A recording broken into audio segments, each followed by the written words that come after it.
राम राम, बहुत स्वागत आप सभी का एक बार फिर से खंडवा डिफेंस फैक्ट पर। आज के इस वीडियो में हम लोग कुछ बहुत ही ज़्यादा महत्वपूर्ण चीज़ों को लेकर डिस्कस करने जा रहे हैं। एग्जाम्पल के तौर पर आप सभी को शायद याद होगा, अगर आप मेरे रेगुलर व्यूअर हैं, कि वर्ष 2023 से ही हम लोगों ने इस तरह की डिस्कशन को शुरू कर दिया था कि देखिए आने वाले समय में जियोपॉलिटिक्स में काफ़ी ज़्यादा बदलाव आएंगे और ये सारे बदलाव तब आएंगे जब दुनिया भर से कट्टरता और आतंकवाद को धीरे धीरे समाप्त किया जाएगा। इसमें मैंने आपको कुछ संभावित नाम बताए थे, जैसे अमेरिका डोनाल्ड ट्रंप के कार्यकाल के दौरान, साथ ही इजराइल, भारत और भी अगर कुछ देश हमारे साथ आ जाते हैं तो यहाँ पर एक ऐसा माहौल जनरेट हो सकता है कि वो सारे देश और वो सारे संगठन और सारे तत्व जो कि कट्टरता और आतंकवाद को लगातार फैलाकर दुनिया भर के अंदर अशांति फैलाने की कोशिश करते हैं, इनका सफाया किया जा सकता है। देखिए लगभग उसी तरह की सिनारियोज हमें देखने के लिए मिल भी रहे हैं और इसके पीछे हमारा भी एक स्वार्थ ये था कि अगर ऐसा होता है तो भारत को एक मजबूत सहयोग मिल सकता है अमेरिका और इजराइल का, जिसके चलते पाकिस्तान को भी तगड़ा सबक सिखाया जा सकता है। इस गठबंधन के जरिए ही पाकिस्तान के न्यूक्लियर वेपन्स स्नैच किए जा सकते हैं।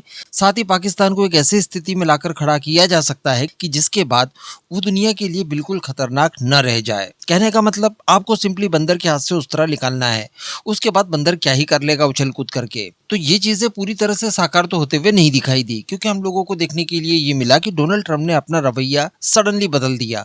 उनकी नीतियां तो नहीं बदली, लेकिन भारत के प्रति जो उनकी नीतियां थी उसमें चूंकि बदलाव आ गया, इस वजह से पाकिस्तान को शायद मिलना तय था और वो मिलते हुए दिखाई भी दे रहा है।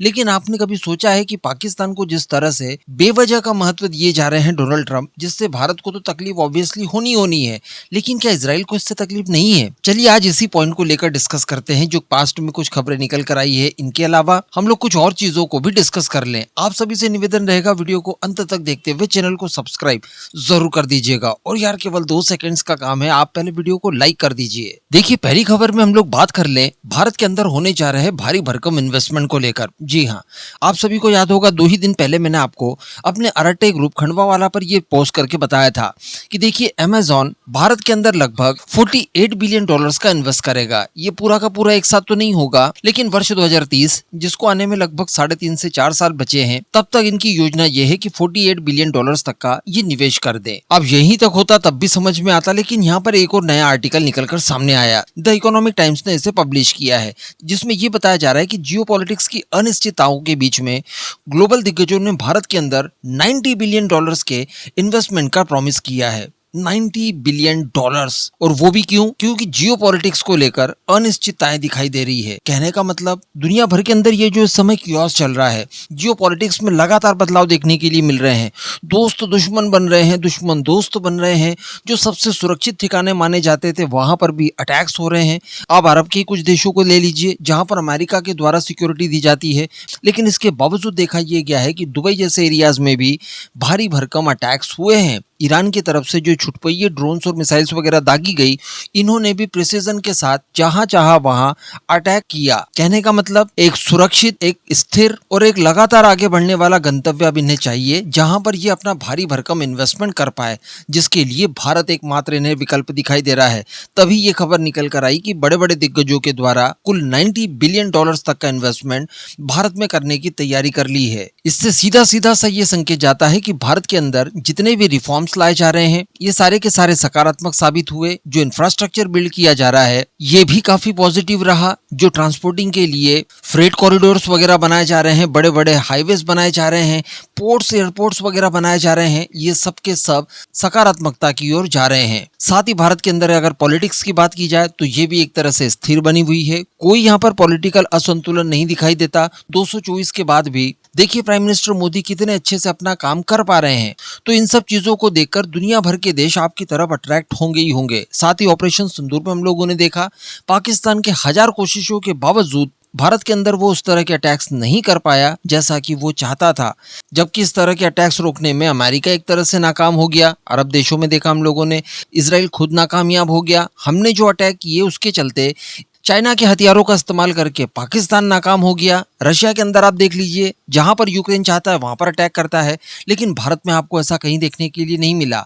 तो कहने का मतलब भारत एक ऐसा गंतव्य बन चुका है जहां पर आप ढेरों इन्वेस्टमेंट कर सकते हैं। इसी सीरीज में यही बताया जा रहा है कि ग्लोबल कंपनियां और अलग अलग इंस्टीट्यूट्स वगैरह भारत में $90 बिलियन के इन्वेस्टमेंट को लेकर कमिटमेंट और अलग अलग घोषणाएं कर चुके हैं। सबसे बड़ी बात यह है कि इसमें मैक्सिमम जो इन्वेस्टमेंट है वो एआई के क्षेत्र में जाने वाला है। जी हाँ, इसके अलावा भी क्लाउड कंप्यूटिंग हो गया, स्पैनिंग डिजिटल इंफ्रास्ट्रक्चर हो गया, मैन्युफैक्चरिंग हो गई, साथ ही इंडस्ट्रियल टेक्नोलॉजी की अगर बात की जाए तो इस क्षेत्र में भी भारत के अंदर भारी निवेश इस समय आते हुए हमें दिखाई दे रहा है। इसके पीछे कुछ और कारण भी बताए जा रहे हैं कि देखिए, भारत के अंदर लोगों की परचेसिंग पावर काफी बड़ी है। भारत एक बड़े विशालकाय मार्केट के रूप में उभरा है।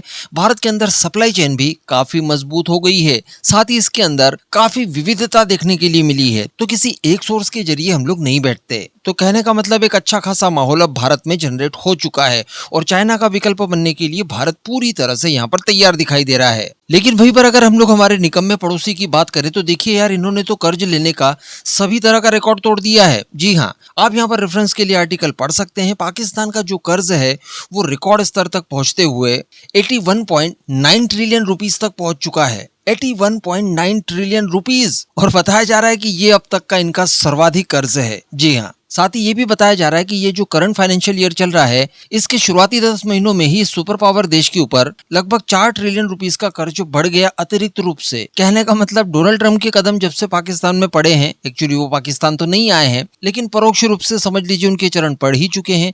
तब से इनका स्पेशली कर्ज जो था वो बहुत ही ज्यादा बढ़ने लगा है। साथ ही कई तरह की और गंभीर समस्याओं से ये सुपर पावर देश जूझ रहा है। जैसे कि इस समय पानी की अगर बात की जाए तो भारत ने इनका पानी बंद करके रखा है, वहां पर इन्हें क्राइसिस अच्छे खासे आने जा रहे हैं। इसके अलावा दुनिया भर के अलग अलग देशों में जो युद्ध वगैरह चल रहे हैं, जिससे क्रूड ऑयल वगैरह की सप्लाई रुक गई है, इनकी कीमतों में वृद्धि देखने के लिए मिली है। इन सब का मिला जुला इम्पैक्ट जो पाकिस्तान के ऊपर पड़ा है वो वाकई में बहुत ज्यादा भयानक है। और देखिए, समय के साथ कर्ज तो दुनिया के सभी देशों के ऊपर बढ़ता है, भारत के ऊपर भी बढ़ता है, लेकिन उसके समानांतर हमारी जीडीपी भी बढ़ती है। लेकिन इनकी जीडीपी की बात की जाए तो पता नहीं वो किस कोने में पड़ी हुई है, वो कितनी है। लेकिन इन सारी चीजों को देखने के बाद ये तो समझ में आता है कि पाकिस्तान इस समय जो कुछ भी कर रहा है वो सारा का सारा कर्ज के ऊपर ही कर पा रहा है, उसका अपना इसमें कुछ नहीं बचा है। अब आज की मेन खबर की बात कर ली जाए इजराइल को लेकर, तो एक खबर निकल कर आई थी अभी 2 ही दिनों पहले, आप सभी लोगों ने जानी होगी, जिसमें ब्राजील के एक पत्रकार के द्वारा यह दावा किया गया कि देखिए, इजरायली मोसाद के द्वारा पूरी तैयारियां कर ली गई थी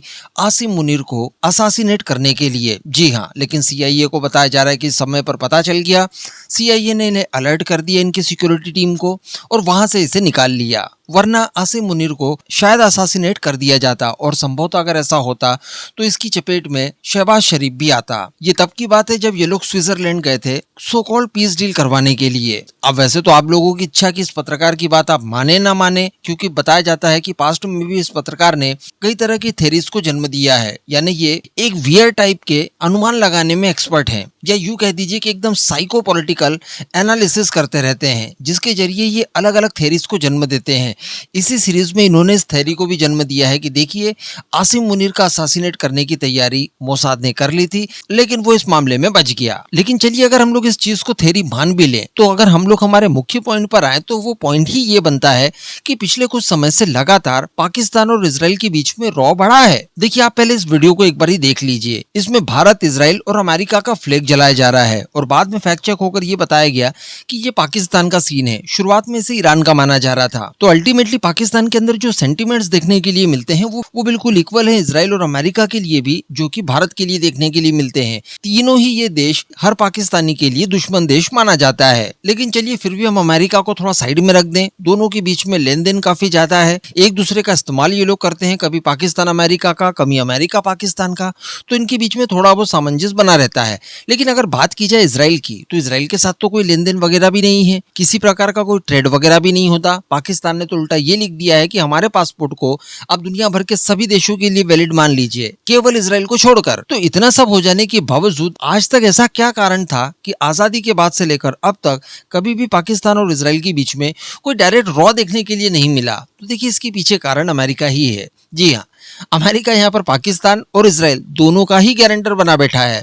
इन दोनों ही देशों को ये आपसी समझौते करवा देता है कि देखिए आप लोग बीच में मत पड़िए, बीच में मत लड़िए, जिसके चलते इजराइल भी शांत रहता है, पाकिस्तान भी शांत रहता है। लेकिन अगर स्पेशली इस मोमेंट की बात की जाए और स्पेशली तब से जब से ईरान के ऊपर अटैक हुआ है, उसके बाद से लेकर अब तक पाकिस्तान और इजराइल के बीच में लगातार रॉ देखने के लिए मिला है। फिर बेंजामिन नेतन्याहू के द्वारा दिए गए पास्ट में कुछ इंटरव्यूज वगैरह हो जिसमें उन्होंने पाकिस्तान और उसकी न्यूक्लियर क्षमताओं को मेंशन किया है, वो रहा हो, या फिर ईरान का पक्ष लेने के लिए इजराइल को कंडेम करना हो, या हमास के पक्ष में खड़ा होकर इजराइल के खिलाफ अपने आप को दिखाना हो, ये सभी तरह की चीजें देखने के लिए मिली। इसके अलावा हम लोगों को ये भी समझने के लिए पिछले कुछ समय में मिला कि जिस दिन ईरान का मामला पूरी तरह से शॉर्ट आउट हो जाएगा, यानी ईरान का न्यूक्लियर प्रोग्राम जब पूरी तरह से डिस्ट्रॉय हो जाएगा, जब अमेरिका इजराइल को ये लगेगा कि हाँ भविष्य में कभी भी ईरान अब न्यूक्लियर वेपन्स बना नहीं सकता, उसके बाद संभवतः अगला नंबर पाकिस्तान के न्यूक्लियर वेपन्स का भी आ सकता है।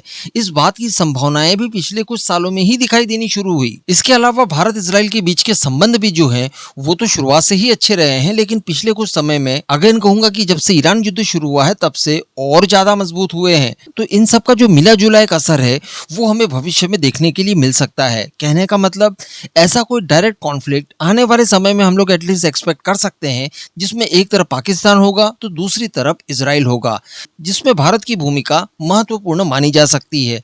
अगर भारत इजराइल के बीच में इससे पहले किसी प्रकार का कोई डिफेंस पैक्ट साइन हो जाता है और उसके बाद पाकिस्तान के साथ कोई कॉन्फ्लिक्ट क्रिएट होता है, तो आप ऐसा समझ लीजिए कि हमें वो भरोसेमंद और मजबूत सहयोगी पाकिस्तान के खिलाफ लड़ने के लिए मिल जाएगा जिसकी पहले हम लोग केवल उम्मीद किया करते थे। मुझे बिल्कुल इस बात का विश्वास अब हो चला है कि आने वाले समय में जो कोई फाइनल राउंड का एक बड़ा भयंकर कॉन्फ्लिक्ट होगा उस दौरान इजराइल भारत के साथ होगा अगेंस्ट पाकिस्तान। अब यहाँ पर मैं आपका ओपिनियन जानना चाहता हूँ, आपको मेरी इन बातों को जानने के बाद क्या लगा, कमेंट करके जरूर बताइएगा।